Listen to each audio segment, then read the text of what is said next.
The girl in the glass Jack Winters stood alone in the silent ruins of planet Velmora 9. Dust floated through the air like tiny stars. The place had been empty for thousands of years. No sound, no life, just stone, metal, and silence. He stepped, carefully through broken columns and cracked floors. He had seen many ruins across the galaxy, but this one felt different. It felt sad. His flashlight flickered over a large chamber door. Symbols glowed faintly on the walls, alien letters no one had spoken in ages. Jack touched the door gently. It slid open with a slow, deep groan. Inside, the room was cold and dark, but in the center stood something strange, a tall glass pod. It was covered in vines and dust, but still untouched by time. Inside the pod was a girl. She had silver blue skin, glowing faintly. Her long hair floated around her like it was underwater. Her eyes were closed. She looked peaceful, but something felt wrong. A single tear was frozen on her cheek. Jack stepped closer. "Is this a stasis pod?" he whispered. "Or a tomb?"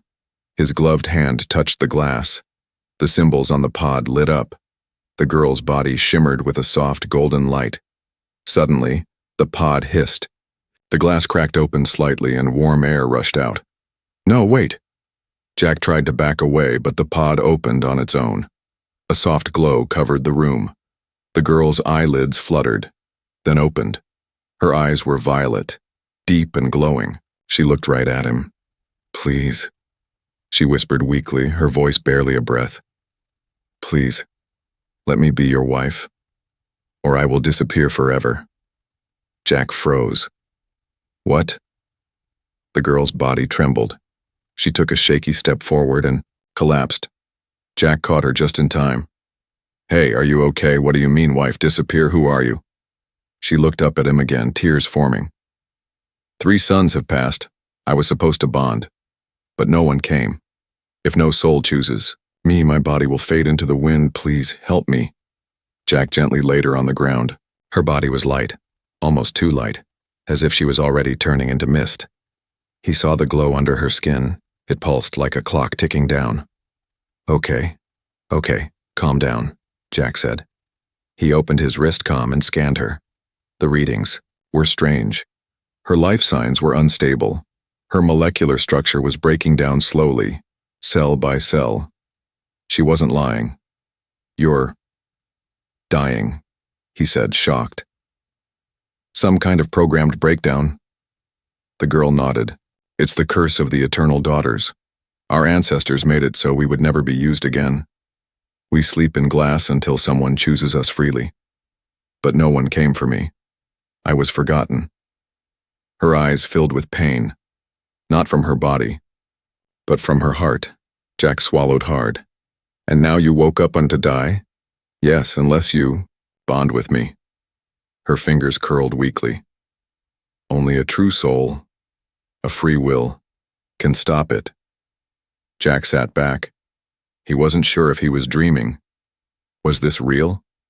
Was this girl some kind of ancient AI, or a living being under a curse? He looked down at her. Despite her beauty, despite the mystery, one thing stood out. She was scared. Truly scared. "My name is Jack," he said softly. "I am Lyra," she answered, her voice fading. Suddenly, her body flickered like a candle in the wind. Jack gasped. "No, don't, just hold on." He grabbed her hand. It was cold, too cold, like she was already half gone. Lyra looked at their hands. A tear slipped down her cheek again. "I just don't want to fade alone." And then, the room fell silent. Jack sat there holding her hand, as the glass pod behind him flickered and powered down. He had come to Velmora 9 looking for treasure. Instead, he found a girl in the glass, who begged to be his wife or disappear forever, and now time was running out. Jack carried Lyra through the dark ruins, his arms tight around her fading body. Every few minutes, her skin flickered like a bad signal, vanishing for a second, then returning. It was like she was slipping between life and light. He had never seen anything like this. Outside, the sky of Velmora 9 burned orange, its twin suns starting to set. Jack reached his ship, the Nova Wren, and gently placed her on the medbed. As the scanner swept across her, strange symbols filled the screen. He didn't understand most of them, but one thing was clear. A countdown. Count hours. She had only 3 days left. Lyra opened her eyes again. Her voice was soft. The seal is breaking. I can feel it. Jack stared at the countdown in silence. What happens when it reaches 0? My body will become light, dust. Nothing, she whispered. The curse is final. No one has ever broken it after awakening. Jack rubbed his face. But I don't understand. Why me? I'm just a mechanic, a scavenger. Lyra looked at him. Because you were the one who found me. You touched the pod with a willing hand. That means your soul is open. Open? Jack raised an eyebrow. That's a strange way of saying lonely. She smiled weakly. Sometimes lonely souls can hear better. Jack paused. Part of him wanted to leave this behind, report it, let the scientists deal with it. But a stronger part refused. There was something about Lyra. Not just her beauty, not just the mystery. It was the sadness in her voice, the fear in her eyes, and the way she clung to life even when she was vanishing. Back on the ship's bridge, Jack opened an encrypted line to Dr. Elwyn, a xenobiologist and his old friend. She's from the Eldari line, Elwyn said after Jack showed her scans. An ancient alien race, thought to be extinct. And the curse? Jack asked. It's not just legend. The Eldari feared losing their daughters to war and politics, so they created the Soulbind seal. Each daughter was placed in stasis. They could only return to life if chosen freely by a soul from another world. Jack leaned back in his chair. So what happens if I bond with her? Elwyn hesitated. No, one knows. The bond is permanent. Her life would tie to yours. If you leave her, she dies. If she dies, a part of you may die too. Jack's chest tightened. He looked through the glass at Lyra. She lay still, her glow dimmer than before. That night, Lyra woke again. She walked slowly into the cockpit, wrapped in one of Jack's old jackets. She stood near the window, looking at the stars. I missed this, she whispered. Jack turned to her. You've been asleep for a long time. Too long, she said. I dreamt of fire, silence, and then your voice. He sat beside her. If we can't break the curse, what happens in 3 days? I disappear. Fully. There is no second chance. Jack stayed quiet for a moment, then asked, Why ask to be my wife? Why that word? Lyra looked at him with those glowing violet eyes. Because in my culture, wife means chosen forever. It means home, trust, bond. It's the only word that can stop the seal. Jack didn't answer. He just stared out the window with her, stars reflecting in their eyes.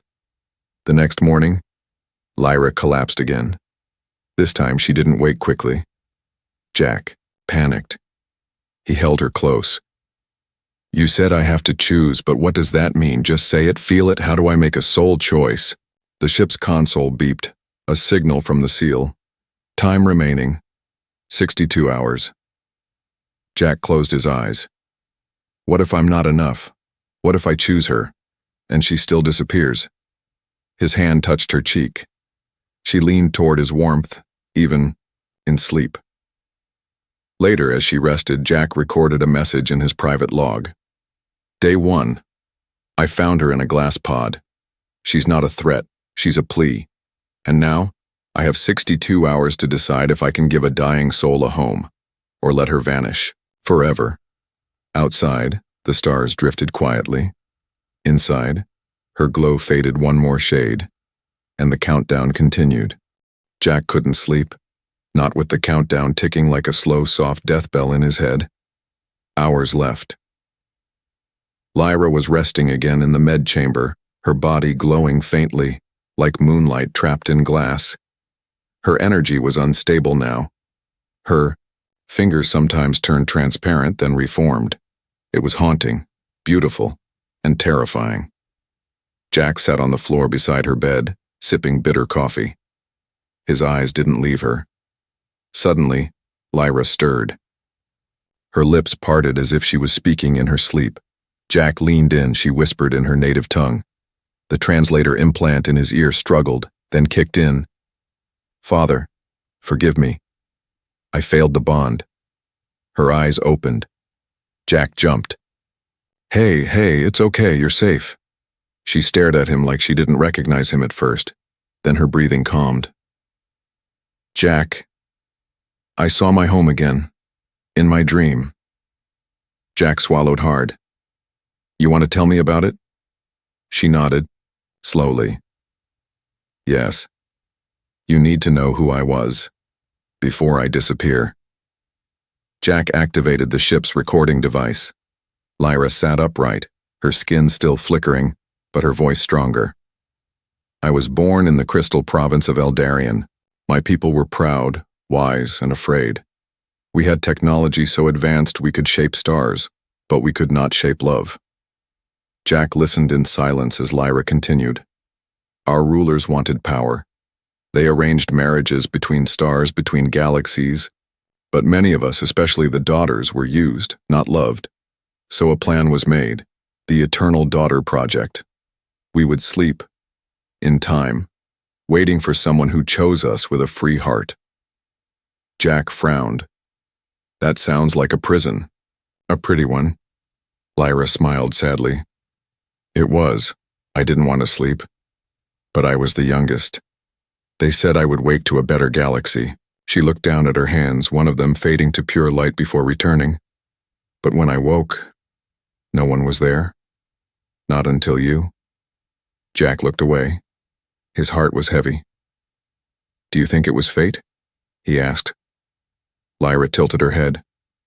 "I think it was chance. But maybe chance is just fate wearing a different mask." Later that day, Jack tried to contact the Galactic Council. He needed help. He didn't trust alien magic or ancient programming. He wanted facts, but the Council refused. "A soul seal from a lost race? She's a living artifact," they said. "Bring her in, she'll be preserved." "Preserved? You mean locked up?" Jack shouted. "Better than disappearing." Jack cut the call. That night, Lyra wandered the ship alone, her feet silent on the metal floor. She stopped in the engineering bay where Jack had kept her pod. It still glowed faintly. She touched the edge. "You held me here for so long," she whispered. Jack found her minutes later. "You miss your people?" he said softly. "I do, but I fear them too." He looked at her in confusion. "Why?" "Because I was supposed to bond with a ruler's son, a man who saw me as a prize. I refused. So they locked my stasis early. I was supposed to be awakened by him. But he never came." Jack's jaw clenched. "So, you were punished?" "Yes," she said. "And now, even the stars forgot me." He stepped closer. "But I didn't." She looked up at him. For a moment, everything was silent. Then Lyra spoke. "I'm scared, Jack. Not of dying, but of being remembered as nothing." Jack reached out and touched her arm gently. "You're not nothing." Her body flickered again, but this time the light glowed warmer than before. Back in the med chamber, Jack checked her readings. Something had changed. Her energy decay had slowed by 5%. It wasn't much, but it meant something. When Lyra smiled, he saw real hope in her eyes. "Maybe. The bond is beginning," she said. Jack didn't respond right away. Inside, he felt torn. Was he falling for her? Or was this her seal slowly pulling him in? Was it real? He didn't know yet, but one thing was clear. Time was running out, and her whispers from the past had become his burden in the present. Hours left. The ship was quiet, floating in orbit above the burning sands of Velmora 9. Inside, the silence was heavier than metal. Lyra lay in the med chamber, her glow now dimmer than ever before. Her breathing had become soft and slow. as if her body was forgetting how to stay alive. Jack stood outside the door, one hand clenched into a fist.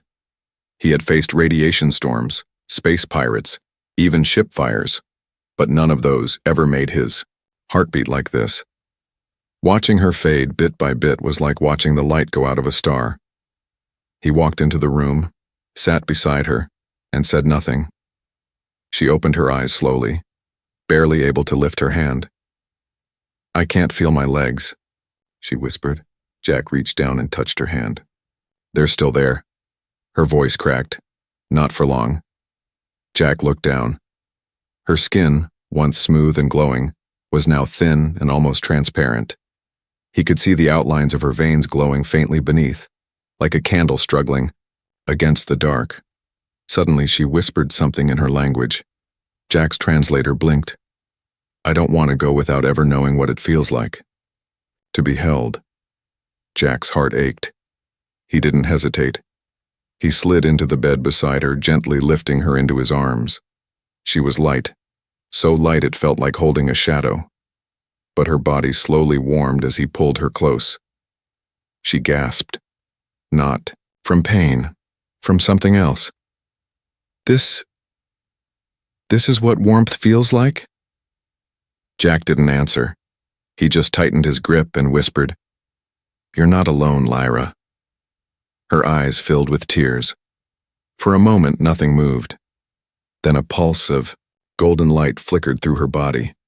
The ship's sensors beeped. Jack turned to look. Her vitals were stabilizing, slightly. The molecular breakdown had paused. Touch, that was the key. The seal didn't just require a spoken choice. It needed connection, real feeling, real presence. Jack had given her that. A small piece of something she had never known. Later they sat together in the observation room. Lyra was wrapped in a thermal blanket.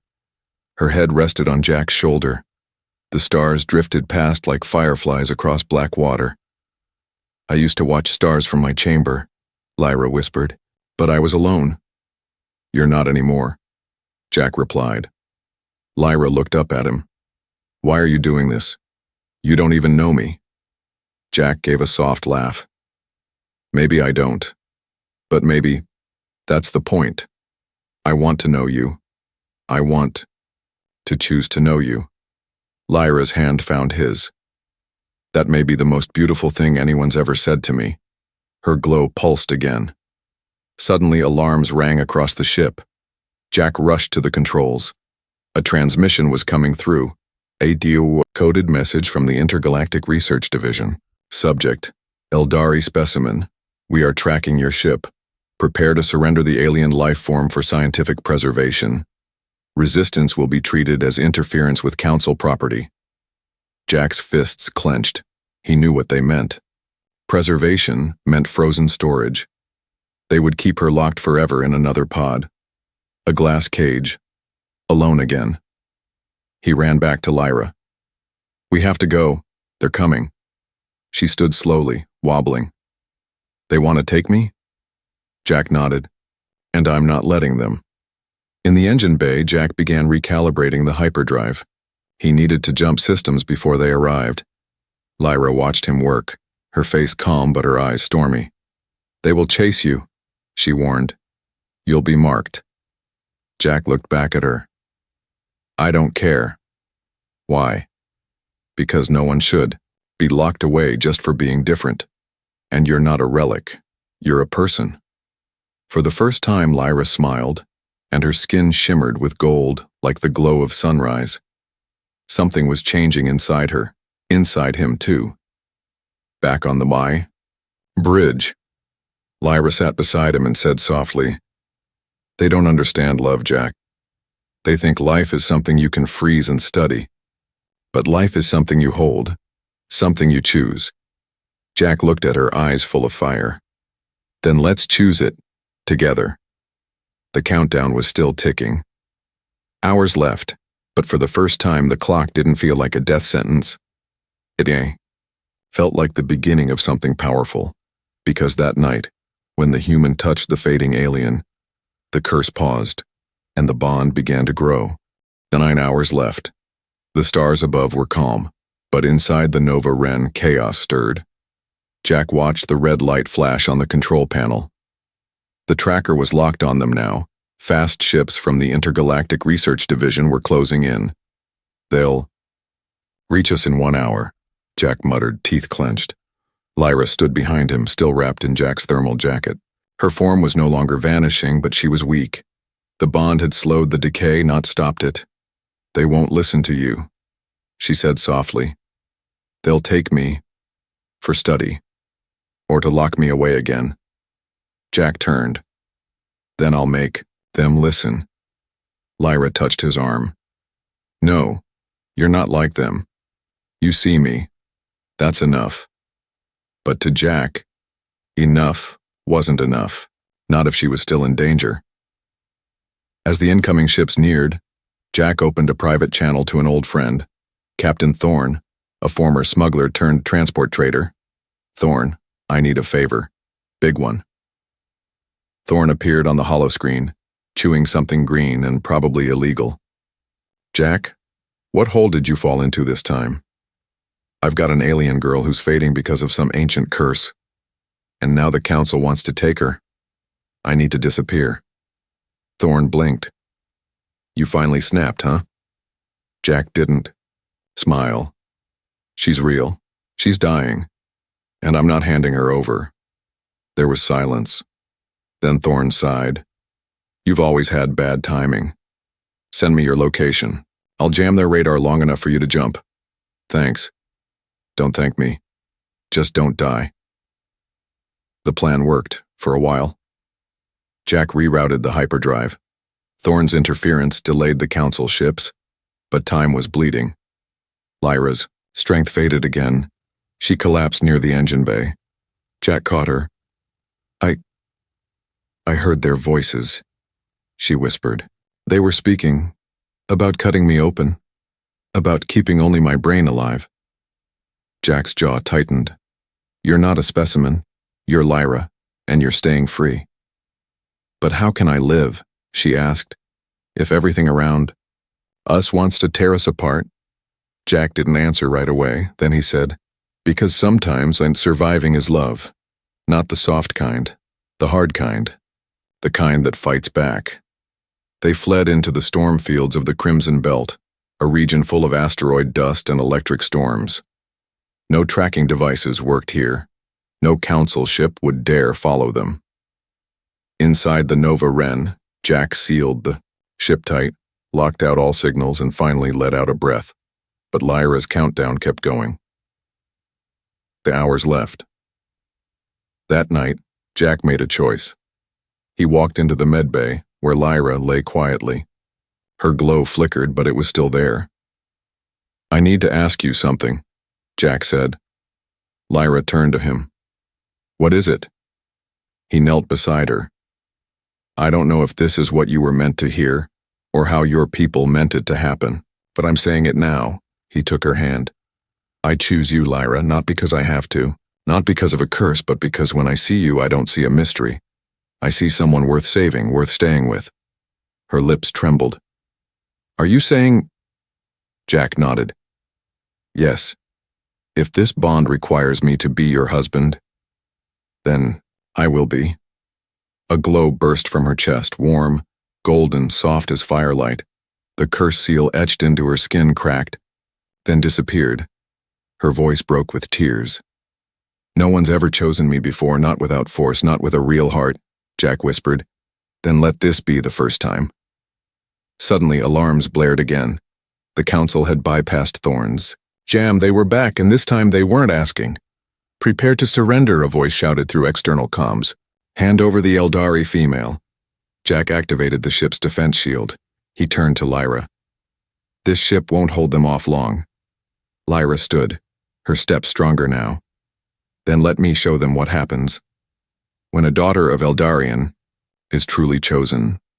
Her body began to shine, no longer flickering, no longer fading. She was becoming something more.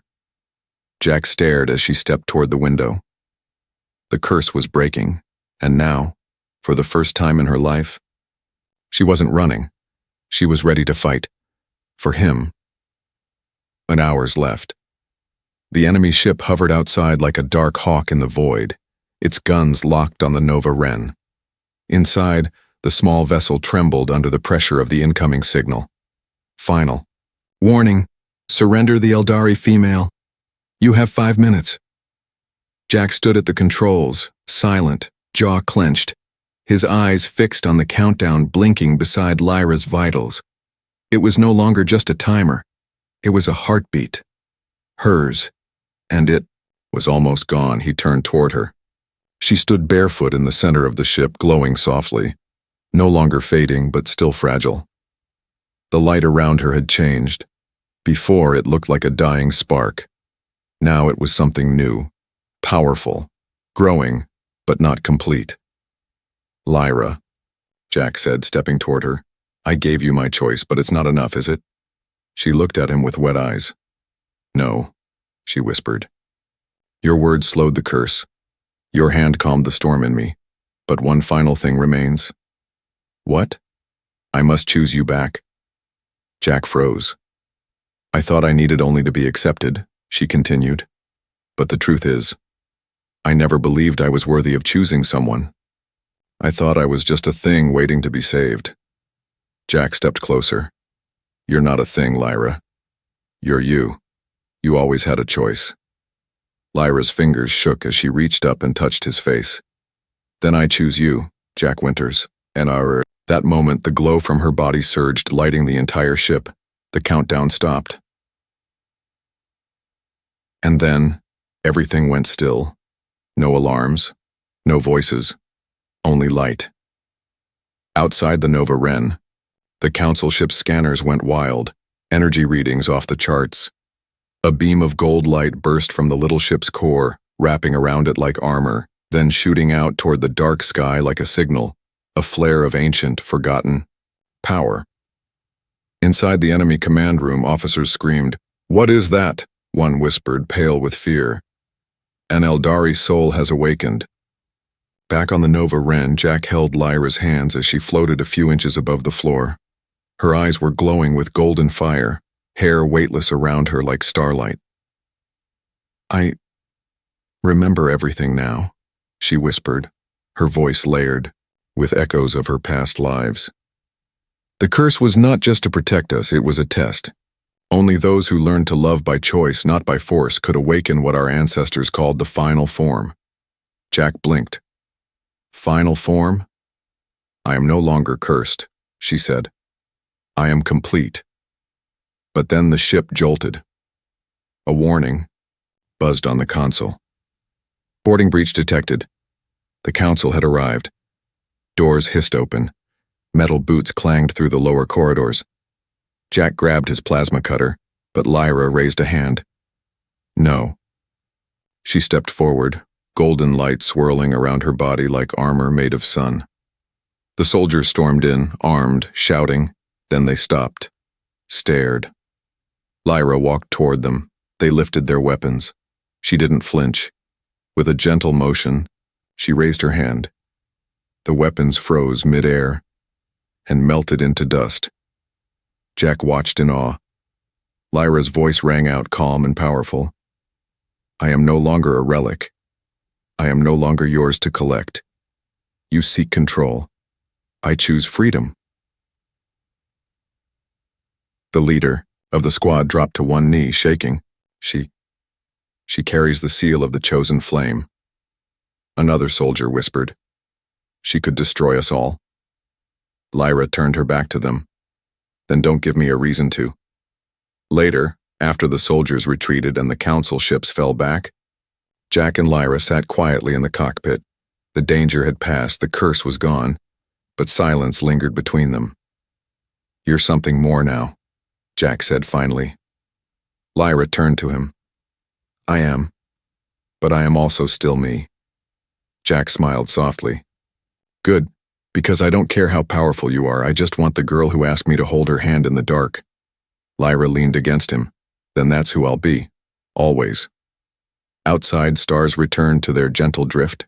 Inside, two souls finally rested together. The warships were gone. The trackers were silent. The curse was broken.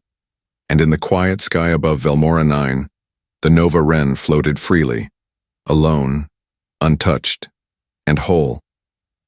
Jack stood at the edge of the ship's garden dome, watching Lyra move among the glowing alien plants. She was barefoot on the soft moss floor, wearing a long silken cloak stitched from the old medical sheets she once lay under. Her steps were no longer weak. Her light no longer flickered. She was solid, real, alive. But more than that, she was free. Jack watched her brush her fingers against a blooming crystal flower, one that shimmered in time with her heart. He took a step forward. "You're still here." Lyra turned, her violet eyes soft. "I told you I chose to stay." Jack looked down. "You could have flown off, taken the stars for yourself. You don't need me now." Lyra walked toward him, stopping just inches away. "I don't need you," she said quietly. "But I want you." He looked up, surprised. "I was born to be chosen," she continued. "Trained to wait, to please, to serve. But no one ever asked what I wanted. Not until you. You didn't save me because of my powers or history. You saved me because you saw me." Jack let out a soft laugh. "You talk like you're some ancient queen." "I was supposed to be," she smiled. "But now I'm something better." The days that followed were peaceful. Jack began teaching her about human life. Cooking eggs, fixing wires, listening to music from Earth's lost cultures. Lyra learned. Fast, always curious, always smiling when she didn't understand something, then even more when she finally did. In return, she showed Jack things he never imagined. How her people could listen to the songs inside stones, how starlight could be folded into thread, how a soul could echo in color when two hearts stood close. One evening, they sat under the stars, real, ones this time, not the blinking lights of screens or scanners. Lyra rested her head on Jack's shoulder. "Do you ever think," she asked, "that we were meant to find each other?" Jack shrugged. "No, I think it was dumb luck." She blinked. He grinned. "But I think that dumb luck gave me everything." Lyra laughed quietly. "Then I'll take it." Soon a small signal arrived. Thorn. His voice cracked through the comlink. "Jack, you still alive, or did that alien girlfriend turn you into stardust?" Jack chuckled. "We're alive." Thorn paused. "So, what now?" Jack looked at Lyra. She looked at him, then she answered for both of them. "We live." Months passed. The Nova Wren became more than a ship. It became a home. Lyra painted the walls with glowing patterns from her dreams. Jack built her a greenhouse inside the cargo bay. They traveled to quiet moons, hidden planets, places no council dared touch. And everywhere they went, Lyra was not fading. She was growing. On a cold morning near a red giant sun, Jack opened a small case. Inside was a thin silver ring, plain, simple, human. Lyra looked at it and smiled. "You remember my first words?" she asked. Jack nodded. "You said, 'Please let me be your wife, or I will disappear forever.'" She reached out, took the ring, and gently slid it onto her finger. "Now," she said, "I will never disappear again." Jack whispered, "Not while I'm alive." They didn't have a ceremony. They didn't need one. Because in the silence of space among forgotten stars and ancient dust, a human and an alien girl had done something greater than magic or war. They had found each other, not as saviors, not as missions, but as something much rarer, as home.